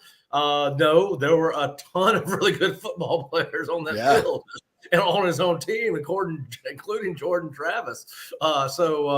LSU's got some really good football players too, and they'll end up being a more than decent football team by the time the end of the year gets here, and which will make that win even more impressive as we get deeper into the season. But no, we knew he was going to be very good. I think that he, as good as we thought he was going to be, he's even better than that, and he has exceeded expectations. And listen, the one thing that Mike has done is whatever they have failed very few times in their evaluations on portal kids. Now, not every one of them is hit. There's been kids that transferred in and transferred out, but listen, they had that relationship with Keon, with his with the recruiting coordinator David Johnson. They kept that friendship going through his career at Michigan State, and he was one of the better receivers in the Big Ten last year. And in this offense, we knew he was going to be explosive. Listen, he's got some complementary talent around him that was going to allow for him to get some matchups from time to time. He's a fun football player to watch. And I've pegged him. I think the Florida State's going to have a 1,000-yard receiver this season. I think it's going to be Keon Coleman. Wow. Yeah, and when you look at some of the things FSU did, I mean, it gets to kind of nitpicking, but it's like Brady says, when you throw for 501, Shador, concentrate on what you did poorly and get better, right? And that's how you get better. Even though you blew out LSU, you weren't perfect. Jordan made a couple of very curious decisions, which I was frankly surprised at. Johnny Wilson dropped far too many passes, which we know he has a proclivity to do such. I had hoped he'd be better. I thought the offensive line was damn good at times, but they missed some blocking assignments. So again, we're nitpicking here, but we want this team to be the best they can be. Tell me the things you didn't like that they need to improve on. Well, listen, Mike reinforced this on Wednesday, but the Osceola staff, I told our guys, listen, I have not been impressed with the last 2 weeks of camp like I was the first 2 weeks of camp. Then Mike said in his meeting with the media on Tuesday or Wednesday that he was very upset with the football team because they were not sharp and because they played like it in the first half. But listen, we got to be careful, right? I mean, you can't expect a football team to play a perfect game against equal talent. And sometimes our expectations get out of whack. But to your point, they were not able to get the running game established. We thought they'd be better there. And I'm talking about the first half. And listen, the 2 throws by Jordan, the pickoff by Deuce Chestnut, really bad decision. The worst decision was the one that did not get intercepted. I know. That would have gone back for a touchdown. But listen, neither quarterback could get untracked in that first half outside of, but it was a struggle to get it going. But listen, it's LSU. It's not. But yeah, certainly there were some, and you had some blown coverages early in the game, particularly the first play that went for 65 yards, and there were others. Listen, I think that whatever adjustments they started making in that second quarter and obviously coming out of halftime work, but these games are going to be heavyweight slugfest, and there's going to be peaks and valleys. And Florida State showed that they had the toughest chin out of the 2 teams, and certainly they coached circles around LSU staff coming out of halftime. And listen, when you score on 6 of 7 drives and the 7th drive is kneeling down to end the ball game, I mean, it's really hard. I mean, but listen, here's a great thing. I was talking to Mark Salva. Mark, he was a player at Florida State and, obviously coached at Florida State and South Carolina. And I asked Mark after the game, I said, listen, they just beat a really good football team and they beat them pretty badly. But Mike and his staff have a lot that they can coach off of with a win. Yes. And, Mark said back if we had done this when I was playing, the Tuesday practice would have been very intense going into the next week. And so on Tuesday and Wednesday, Mike and his staff were really trying to set the tone for this week that, hey, we got to keep moving forward. They went in full pads both days. We saw some good on good in practice on Tuesday. I asked our guys on one of our Seminole Sidelines YouTube shows, was that the most intense practice, Tuesday's practice particularly, that we've seen in the last several weeks? And it certainly was. Nice. If that's been a reality TV show on public television, there would have been a lot of bleep on that. But good. It's good to hear. As I said this countless times, Mike is not a guy that is going to ever let complacency come into his program.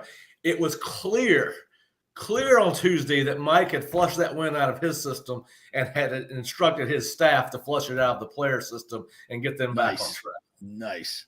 Not that they were off track, but just make sure they're yeah. That's how you get great. That's how you get good to great. And I think Mike knows that. So as I look at some other, a lot of the positives in this game, I thought defensively, I was very pleased with you. And you told us this last week with Brandon Fisk. You've been talking about him, the defensive line, the pressure they were able to put on.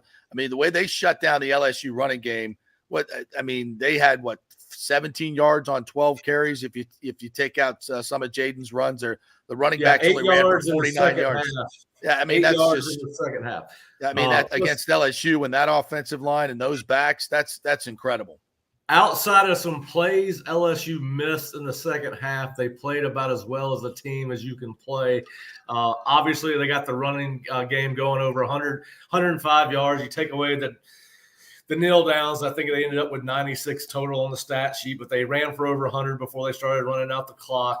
You hold LSU to run 23 offensive plays. Now, I think Jaden Daniels was 11 of 15 in the second half, but one of those, the longest play of the game, the second half for them, was you had about 8 true freshmen in the game for Florida State.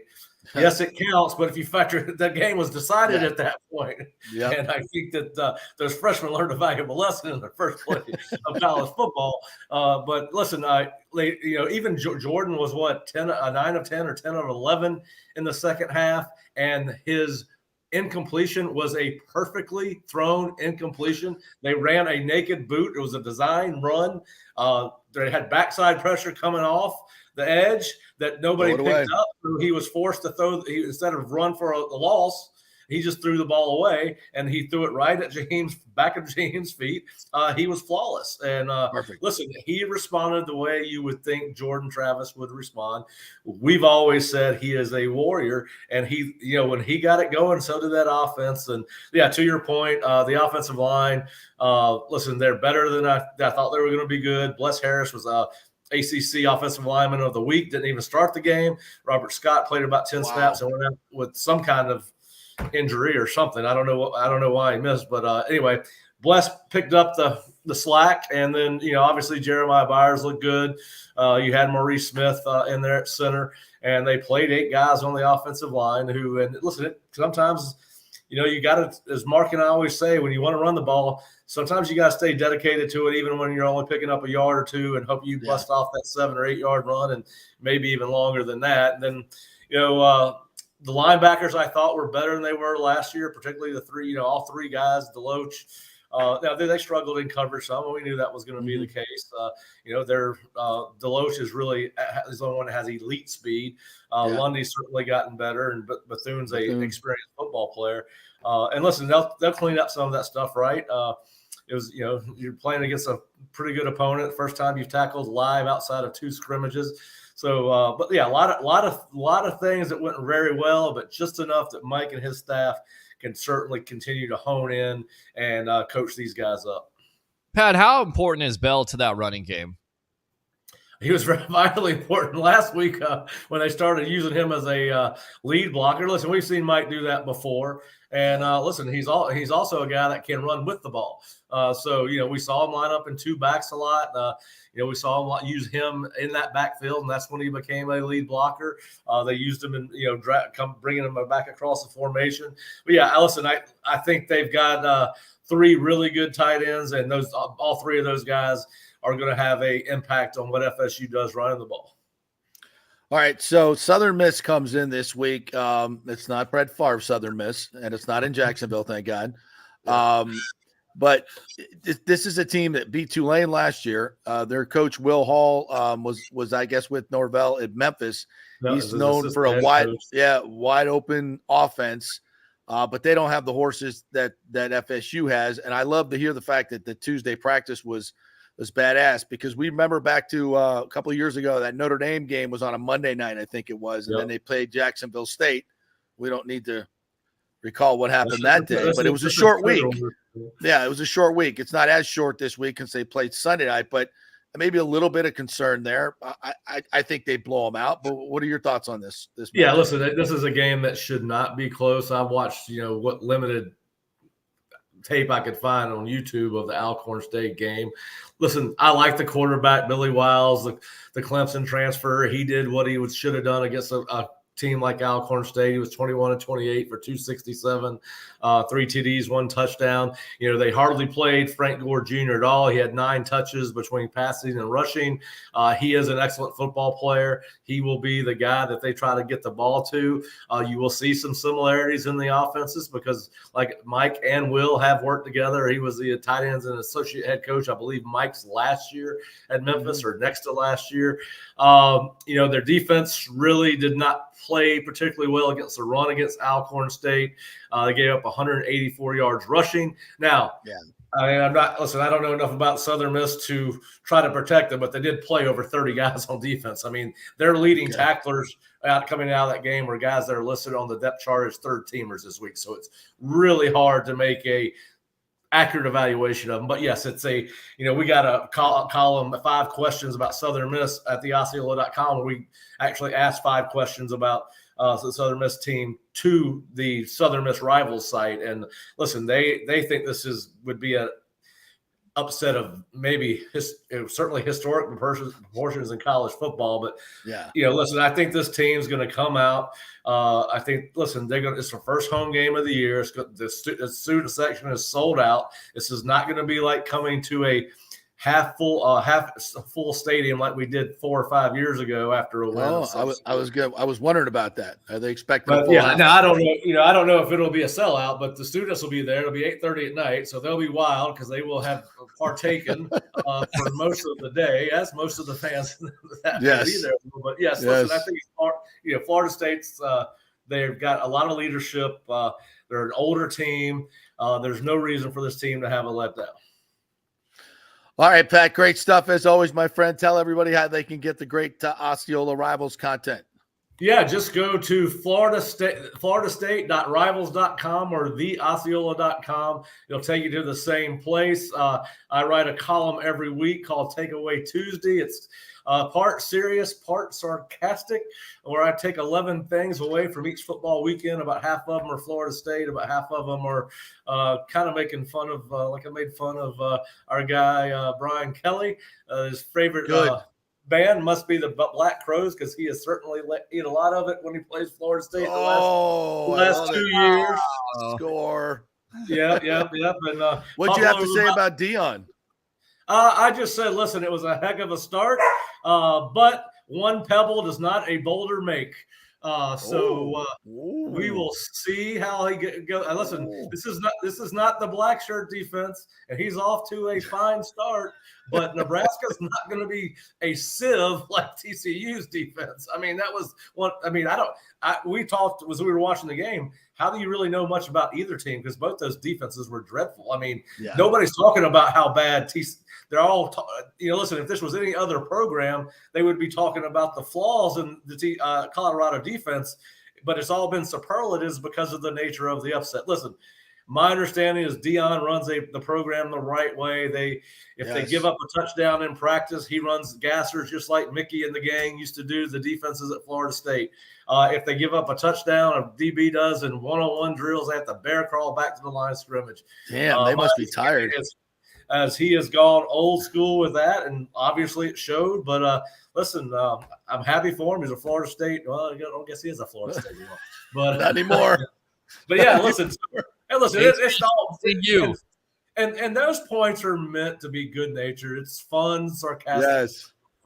But there are some serious points. But you go to floridastate.rivals.com or theosceola.com. We've got our game preview coming out today. We'll have live updates from the Board of Trustees meeting that's taking place this afternoon. So you can get live updates of that at theosceola.com. And I know I've gone on way, way too long. No, you're fine. We'd have you on for 2 hours, buddy. But I know you're busy. Go enjoy the board meeting. Thanks, partner. Appreciate it. Pat. All right, guys. Y'all have a great weekend. Our Italiano Insurance Florida State update, because they love Florida State as much as we do.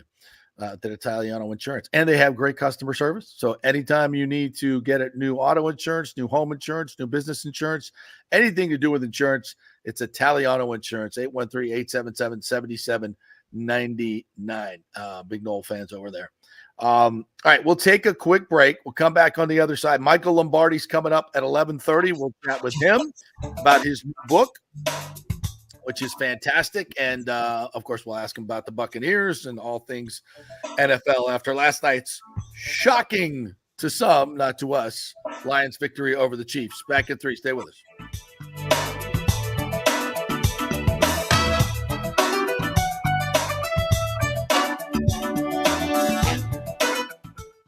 Always something fun happening at the Patio, the most unique sports bar in South Tampa. Come watch football in a tropical paradise beneath the trees and stars. We have all the NFL and sports packages, and we always have the big fights, UFC and boxing. Mondays, it's Tullamore Dew Trivia with $4 Tullamore whiskey and trivia prizes, plus, of course, Monday Night Football. Wednesday night, it's karaoke night. Get your song on. 9 to midnight with DJ Will and Mulatto. And Thursdays through Sunday, it's your football headquarters. Happy hour weekdays 3 to 7:30 with $1 off all beers and wine and $4 White Claw vodka drinks and seltzers. And join us for our live broadcast 5 to 7 Football Fridays, big happy hour. You can join the show with the fan mic, and we'll have swag giveaways and tickets. So watch football in a tropical paradise. It's the Patio, 421 South McDill, just a few blocks south of Kennedy. Everyone meets at the Patio. Hey guys, are you experiencing those feelings of getting older, lower sex drive, fatigue, hot flashes, moodiness, or you just don't feel like you had the vitality you once had? It's a chronic problem here in the United States. You're not just getting old, it's likely low testosterone. Studies over the last 20 years show a shocking decline in younger males aged 16 to 39. Older men have seen a sharp decline as well, so do something about it. Go see my friend Christopher Lugo at Bay Area Modern Medicine. Look, testosterone replacement is not a frivolous treatment. It takes a professional, targeted approach that focuses on total body wellness, vitality, and emotional stability, not a one-size-fits-all approach like many clinics use. They will monitor your blood work and adjust your treatment as needed for optimal results. Folks, I've been on testosterone therapy for over 6 years, and it is a life changer. You will feel and look better than you did 10 years ago. Give them a call at 844-977-3477 or go to BAMMC.com. Tell them JP sent you for priority scheduling. That's 844-977-3477 or BAMMC.com. JP here for the Jeeves Law Group, Jeeves. Call for a free case evaluation, 888-9-JEEVES. That's 888-9-JEEVES. We're local, we're trusted. The law firm brings over 80 years of combined legal experience focusing on clients in Tampa Bay, the state of Florida, and national class action cases. If you're injured, get that free case evaluation, no cost to you. The Jeeves Law Group's focus is on auto, truck, and motorcycle accidents, as well as class action and consumer protection law. Scott Jeeves is a board-certified civil trial lawyer and a certified circuit court mediator practicing in the Tampa Bay area for over 30 years. You hear him on the show all the time. Great guy, big Gator fan, and great for the community. The Jeeves Law Group is a highly skilled team with years of experience that will apply their skills, expertise, and knowledge to assist individuals who have been in an accident with compensation for damages, lost wages, medical expenses, pain and suffering, and property damage. Get that free case evaluation, 888-9-JEEVES. That's 888-9-JEEVES. Coming back at you. Now, more with JP on FanStream Sports. It's only just begun. All right, welcome back to the JP Peterson Show, brought to you by the great folks at Extravaganza Productions. If you got a big meeting coming up or maybe a big birthday, you want to throw them a party and you don't know what to do, what the theme could be, well, they'll give you a free creative session at Extravaganza Productions, maybe take you through their huge warehouse of all these different props that they've used at Outback Bowls and Florida Sports Hall of Fame and the Warrior Games, all these great things that they've done over the years. They are true professionals, fun to work with, and they'll fit your budget as well. So Extravaganza Productions, not too big, not too small, whatever you got, they will do it all. And just contact them through the website, extravaganzaproductions.com. Tell them JP sent you, and you'll get that free creative session. We got an update here. Some update on some injury news, some new injury news, if you will. Bucs rookie Kalijah Cansey practiced again today. This according to Greg Auman of Fox Sports. It's only 2 practices back from the calf injury, but Bowles has kept the door open for him to play. Now, I don't know if you heard this yesterday, but rookie guard Cody Mauch is not practicing today after missing Thursday with a back injury. Likely Nick Leverett stepping in at right guard in Minnesota, again, according to Greg Auman of Fox Sports. So your thoughts, the rookie injured his back already yesterday. You have Nick Leverett, capable, but not necessarily what the Bucs were anticipating, right? Well, look, Nick Leverett started, 8 games last year or more, and graded out in the 70s, which is above average. So honestly, for a first game, I'd rather have Nick Leverett in there. Yeah. Nothing against Cody Mauch, but he's a rookie. He's a rookie. Now you got an experienced guy that's been in the wars before, played in the playoff game last year. I like Nick Leverett. I don't think he's not going to be an all-pro anytime soon, but the guy is scrappy. He brings emotion. I like him. And I think on the road in a first game like that might be better off if you're the Bucs. You may be in that loud environment. And of course, one of my biggest keys to the game is to score early, because if you score early, then basically you take that crowd out of it. And then on top of it, they're committed drunks up there. They're committed drunks. They're not going to stop scolding just because you get a touchdown early on. They'll just keep scolding. So but no, your point is well taken. You always want, and on the road, you get on the road, you want to get off to a good start and not make them go crazy. Yeah, you don't want them going bananas. That's it. Yeah, take them out of the crowd if you can. Maybe get the dude that turns the crowd noise up in there over the speakers to take a break and fall asleep or something. But this might be a decent development. Now, Cansey, will he play? We don't know how those calf injuries are weird. Soft tissue injury. He's been out for 6 weeks, I think. He has. He's 4 to 6 weeks. That was at the start of training camp, wasn't it? pretty much, maybe a week in. Was the So start at least 4 weeks. I mean, he hasn't even put pads on. That's the thing. That's a disappointing thing. I mean, this is all before all this analysis of him is before pads. I mean, and that you have to see what happens when he puts those pads on. Well, maybe he's able to give you 10 snaps. You just want to get him in there and he just come in. If he's is he healthy to play? Let's see what he can give you. I mean, get some fresh legs, that quick get off. In the third, fourth quarter when things are, everybody else has been out there all day long. Yeah. I like that spot for him. I like that spot a lot. I do too. Yeah. So we'll see. Any other injury news of note other than that? Nothing else. Nothing as of breaking right now, but I thought that was interesting to say the least. Back injury yesterday from the rookie. And he's not practicing today. So back injuries are nothing to mess with. I don't care what anybody says. A back injury is a back injury. That's stuff that I feel like saying the other word hurts. It's hurt for the last week and a half. I've already told you about this. I can't even imagine being an athlete, a finely tuned athlete, and having a back injury. It's nothing to mess around with. So. Yeah. I know you've been hurting. I've had a little issue myself, but for a young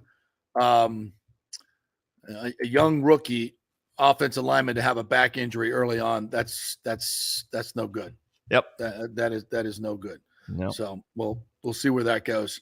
Other games this weekend of note that you'll be looking at. I love there's some really good matchups.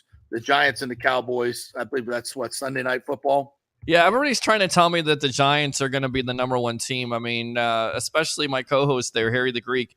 He believes that Philadelphia will take a natural step back because they're not as good as they were last year. And I actually think the Eagles are better. They're younger. Yeah. They're better. They haven't had that many losses, especially with the infusion, with the drafting of Jalen Carter in that middle. Who's a monster. He's a monster. And he's playing around veterans like Fletcher Cox.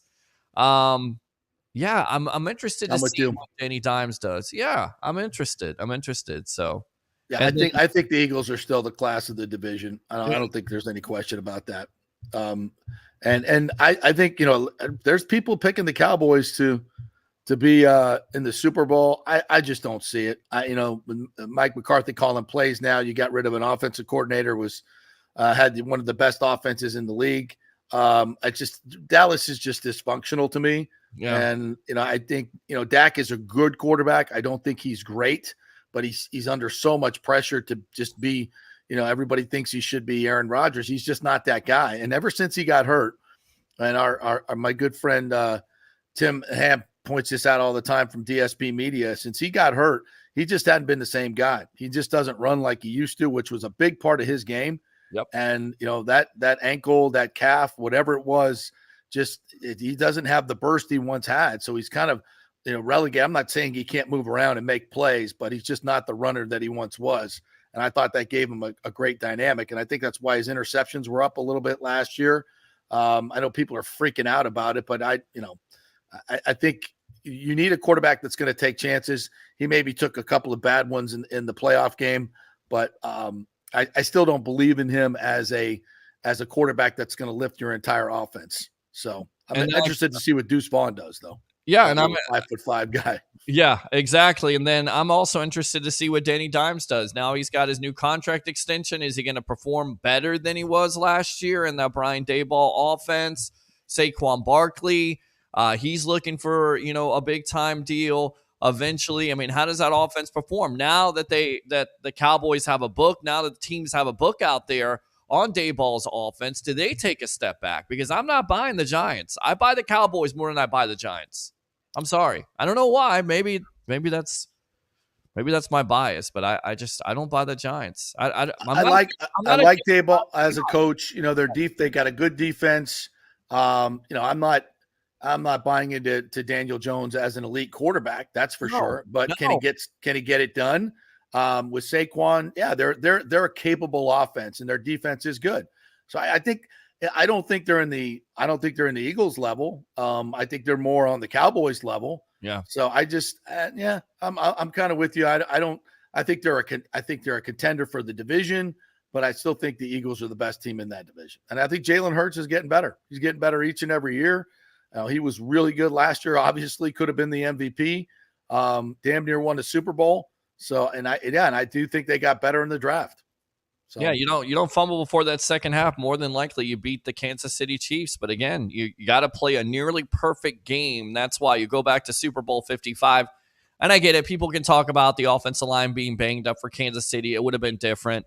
I don't care. That defense shut down that offense, clearly. Shut down Travis Kelce, shut down Tyreek Hill. It was an amazing defensive effort by the Bucs in Super Bowl 55. And it just tells you, again, you have to play a nearly perfect game versus Kansas City, which Detroit did mostly last night, in order to beat them. And even then, they're so supremely talented. So another game I think I'm looking at here is Chicago and Green Bay.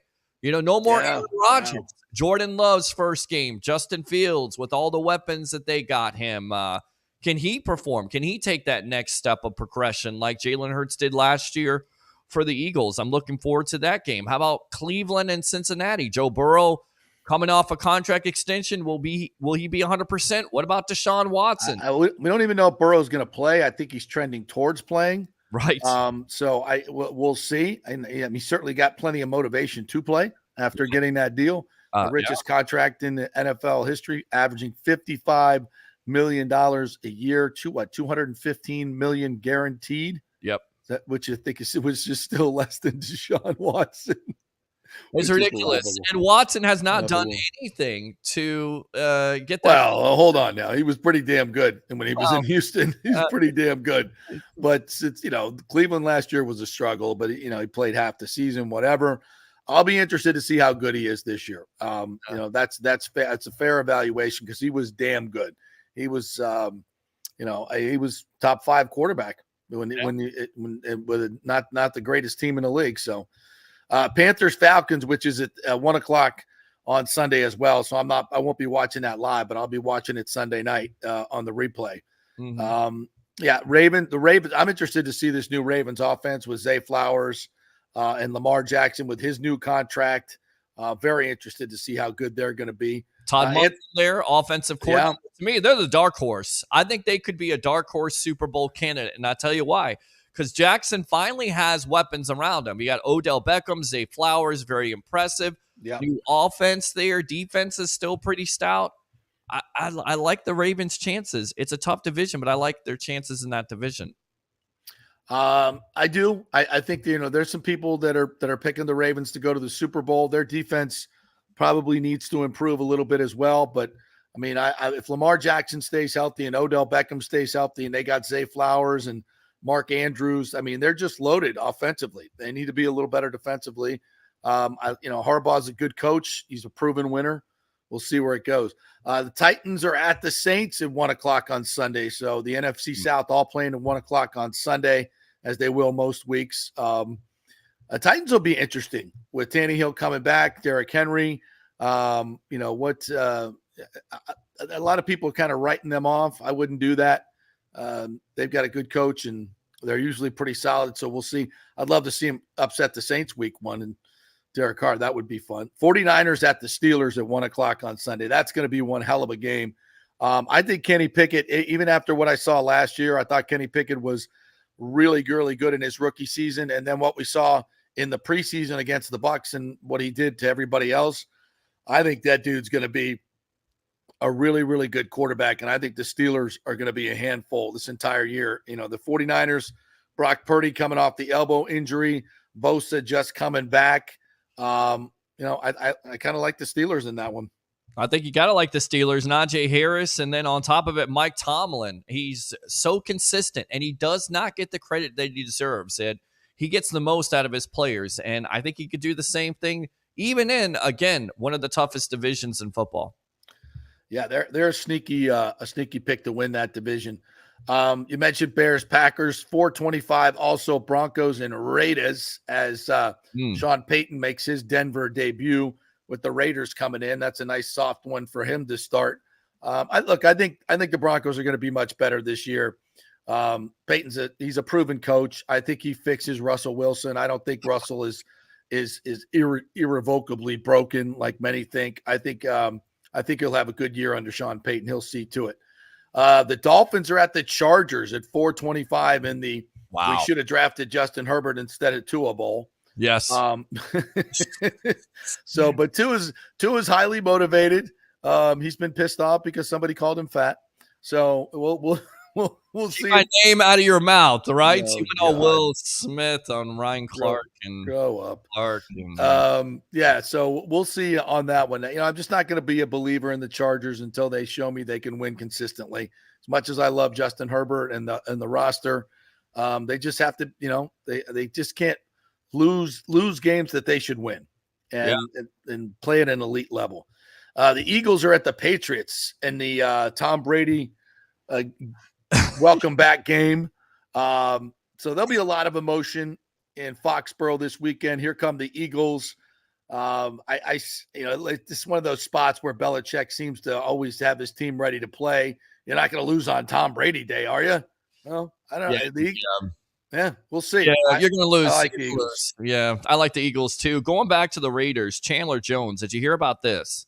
No. He's going through some mental situation. He's going through a mental situation because he posted on Instagram how he doesn't want to be a Raider anymore. He unfollowed the Raiders. Then he posted yesterday how the Raiders sent out health critical services out to his house. Oh, God. I mean, there could be some mental situation there where he doesn't even play a game this year for the Raiders. And here's a player they signed in free agency who they were thinking a lot of big things. But if you dig deep into his history, he's had, some questionable situations, if you will, with mental. And I know it's not a joke. It's you've got to take it seriously when it comes to sports, but it's there. And you kind of wonder if he's going to be even an impact for that Raider team already getting off or behind the eight ball with, Jimmy Garoppolo and everything else. And Josh McDaniels, to me, is one of the worst coaches in the National Football League. He should be on the hot seat this year. He really should. God, yeah.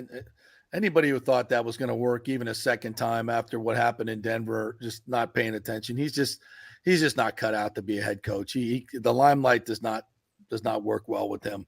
No. So yeah, I'm sorry to hear that about Chandler Jones. What a very talented player, but there's a lot of pressure obviously in the NFL, and if you don't keep things in perspective, it can get out of whack. You got to keep things in perspective. We heard Mike Evans' interview early on, and that guy definitely has everything in perspective. But if you start getting it starts to become too big for you, the anxiety sets in. I get it. It can be tough, but mental toughness is part of this game. It's a very, very big part of it. Yeah. Here's the rest of the schedule: Rams and Seahawks 425. Can the Seahawks continue their surprising play from last year? I think they'll probably have a little bit of comeback. I think they lost 6 of their final 8 games. I think they cooled at the end of the year. And then Sunday night, it's Cowboys at Giants. That's going to be fun. And then we'll end it up Monday night with the Bills at the Jets. Josh Allen against Aaron Rodgers, must-see TV at 8:15 on Monday night. I just have a sneaky suspicion that the Jets aren't going to be all that. I think they'll be a good football team because the defense is really good. But expectations being high, I don't know. I'm still kind of iffy. That's a prove it to me thing. I think Aaron Rodgers is, yes, he may be having the time of his life, but he's regressed a little bit. It's a new situation for him. There's certainly a talented roster. There's no question about that. But we'll see. I think the Bills are kind of being undersold in this one. Yeah. And Josh Allen's a tremendous football player, but he's got to take care of the football better. And they need a running game now in Buffalo to take a little bit of pressure off him. And I mean, not him as the featured runner, by the way. Right. Somebody else running the football and taking the hits. Yeah. Because there's no way he can continue to play at that level, run the ball that many times and take that many hits. Just can't do it. No, absolutely. You cannot. And that will be the big time key with Allen. Can he cut down on those turnovers that he had last year? Because they were a problem. And then on top of it, he's got the Madden curse. He was on the Madden cover. You know what happens when you're on the Madden cover? You either get hurt or you don't necessarily have the best year of your career. Some comments in the comment section. This just came up. Are you sold on the Lions? Do y'all believe in them? I do. I'm not. Listen. I don't think they're going to be I don't think they're winning the Super Bowl, but I think they got a good shot to win the division. Yeah. I think their offense was top 4 last year. I don't see them taking a step back this year with the pieces that they added. I think their defense looked a hell of a lot better last night against the Chiefs, albeit without Kelsey in there. And a lot of drops from the Chiefs. But yeah, that roster is good. They've added some good players on the defensive side, and I don't see them taking a back seat offensively. That offensive line is elite. It's really, really good. Yes. And Goff has become a mature playmaker. So I'm bullish on the Lions. I like what they built there. No question about it. All right. We have Michael Lombardi joining us here. Let's bring him on in. He has written another book called Football Done Right. I got my copy right here, Michael. I've started to read it. The first few chapters, very interesting inside stuff. Obviously, you won 3 Super Bowls with some of the biggest names as an executive in the business. So Belichick and Bill Walsh, and you've seen it all. And this book, so far, the appetizer for me, the first few chapters has been fantastic. What was your main aim going to writing this book? I think it was to educate people about the past, about some of the injustice in terms of coaches not getting into the Hall of Fame, and try to do something that I've learned. When I was sitting with Ernie Accorsi and Steve Sabo in NFL Films, and we were talking about Johnny Unitas, I arrogantly said, "Oh, he couldn't play today," and without studying him, making this ridiculous statement. And I learned that, the past leads us to the future. And I think it's a sense of belonging. I don't think we as an NFL do a good job of linking the past to the present. We have this notion that, no, those guys couldn't play today. Yeah, they could, and they would have been good today too. Yeah, I agree with that. I think when we try to compare eras, I always say, you know what, the greats would be the great in any era. They would figure it out, right? They would adjust. They would work harder. They would be bigger. Whatever they needed to do, Jim Brown would be dominant in any era that would happen. Do you have any favorite stories that you communicated in this book? I've already gotten 3 or 4 things that I had no clue of. And I've been covering this game for 35 years, and I've learned so much in the first few chapters. What are your favorite stories in this book? Thank you. Really, I appreciate that, JP. There's so many of them. I think one of my favorites is Bill Tobin's wife. Can you believe this? Bill Tobin used to be the general manager of the Chicago Bears, and his wife, one morning, the morning of the draft in 1979, she kisses him on his cheek and says, "Bill, promise me you will draft Joe Montana if he's there in the 3rd round." And Bill Tobin says to his wife, "Yep, I can tell you we're going to draft him there if he's in the 3rd round." Now, remember, Chicago's close to Notre Dame, so there's that love affair that Chicago has with Notre Dame. So he goes off to work, and the 3rd round comes swinging around, and they take Willie McClendon, a running back from Georgia. And, I never found out why they didn't. I'm sure something happened in the room, but Montana ended up becoming a 49er. So I don't think people realize how close he was to becoming a Bear. That's one. The other one happens in Chicago. And they still haven't had a 4,000-yard passer. Exactly. The other one happened in Chicago, where this running back named Billy DeCourvant was the best. I mean, he was LeBron James before LeBron James. He could get 100,000 people to Soldier Field to watch him play high school football. It was really amazing. He was and this is when we had no social media and all that. Right. And he was the god of high school football. And he went to Northwestern, and this unknown basketball player is throwing the ball in the quad in Northwestern. And Pappy Wardorf, the head coach of the football team, sees him and says, "You should play for our team." And Otto Graham, who competed against Billy in high school, becomes the starting quarterback at Northwestern and goes on to win 10 titles. Oh, wow. These are great stories. These are fantastic stories. Mike, how do scouts miss out on a guy like a Joe Montana and a Tom Brady?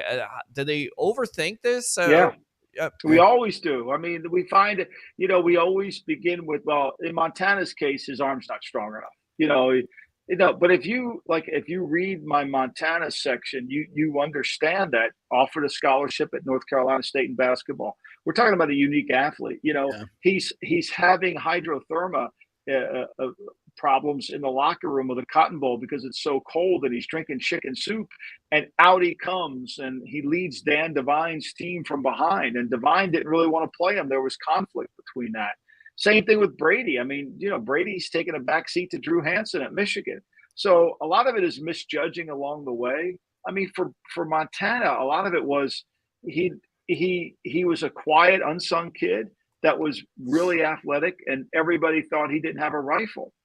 And that didn't really matter to Coach Walsh. Coach Walsh believed that the arm and the feet have to be tied together.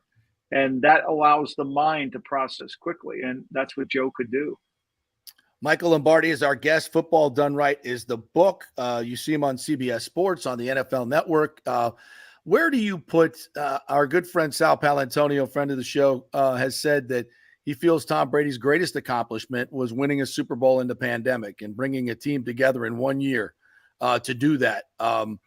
Where do you put the Brady Super Bowl win with the Bucs in terms of historical perspective? Well, I mean, he did it with a lot of odds against him. Having been with Tom and been with Bill, we are all institutionalized in the Patriot way, if you will. Mm-hmm. It started in Cleveland, but for me as a personnel guy and a general manager, I'm only good in that Belichickian system. And I think Brady thought, like I did naively, that you can go anywhere and everything's pretty much the same. And it's just not. Yeah. It's not. That place is unique. And unless you live in it, nobody really knows what happens. And so when he went to Tampa, I think he thought that. And what I think his greatest achievement was he changed a culture from the quarterback chair. Yep. And, I'm sure Bruce Arians wouldn't agree, but he changed how they ran the ball. He changed how they threw the ball. The offense was set up differently. Bruce was saying when he came, we're not changing the offense. Well, if you look at what they did before Brady got there to when Brady played and won a Super Bowl, that was more of a Patriot offense than anything. So, and his ability to have this competitive stamina, this ability to never be satisfied, kind of became part of the fabric of the Bucs. Yeah. I would agree with that. Do you think that Super Bowl win in Super Bowl 55 is more important, is the most important Super Bowl win to his legacy? Because basically, Mike, it gives validity to the fact of he could do it without Belichick. Yeah. I don't know. I mean, I always tell people this, when Asante Samuel was going out there on a rant telling people that, without Brady, Belichick would be a bad coach. Let's put things in historical perspective here. In the first Super Bowl that they won, the New England Patriots ran the ball for 133 yards and they threw for 134. And they beat the greatest show on turf. The last Super Bowl they won, they scored 13 points and Julian Edelman was the MVP of the game. Now, I think the two of them together made an unbelievable partnership, and they both need one another to be great. And had he not been with Bill, he couldn't take the Patriot way with him down to Tampa Bay. He couldn't. It was the perfect marriage. And sometimes people don't want to hear that you need a partner. The football is not about one guy. It's about a team. Dan Marino. There's no one better than Dan Marino. I mean, Dan Marino's ranked 71 on my list, and he should be way higher, but he went to one Super Bowl. There were 4 years during his NFL career with the winningest coach of all time that he didn't even make the playoffs. He didn't even make the playoffs. So don't tell me one great player. Warren Moon. Let's go through. I write about it in the book. The Houston Oilers team during that period of Love You Blue might have been the most talented team, is the most talented team. We still laugh about it. We beat them in Cleveland with a team that wasn't half as good. And Warren Moon went to one conference championship game. It takes leadership from the staff to help a great team become great. No question. Michael Lombardi joining us here. I know you're short on time, but I wanted to get a question in about this Buccaneers team, if I could, because you are a roster guy. And I think this roster of the Buccaneers still has a lot of, residue from that Super Bowl. They've got a good core here. And I think everybody's writing them off because there's no Brady and you're replacing them with Baker. Obviously we're close to it. I don't want to look at it through pewter glasses, but I think they're a lot better than Peter King thinks they are, a 2-win team. I think I just think they can compete for this division. What do you think? Well, I don't know about the division because I'm not sold on the division. I think your answer is correct. Here's what I would say. They're paying a price for the Super Bowl, and it's a great price to pay, right? They have cap trouble, and they're kind of stuck. They've got to get Baker to play at a high level, but they have really good receivers, and their defense can carry them. And I think that's going to be the key to everything. Michael, thank you so much for joining us. Guys. The book is Football Done Right. Go get it. It's an awesome read if you're a football fan and you want to know more about the league's history and great stories. Football Done Right. I'm getting it tonight. Thank you. Yeah. Thank you so much, guys. Thank you, Michael.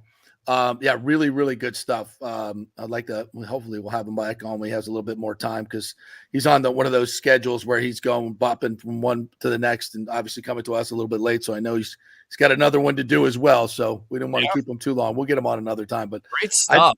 How do you disobey your wife? Listen, I don't have a wife. I've never had a wife. But how do you not take advice from your wife on draft day to not draft Joe Montana? Can you imagine? Because she's your wife. That's why. Your wife, but still, I mean, they probably would have had a better chance of drafting Montana if she didn't say anything.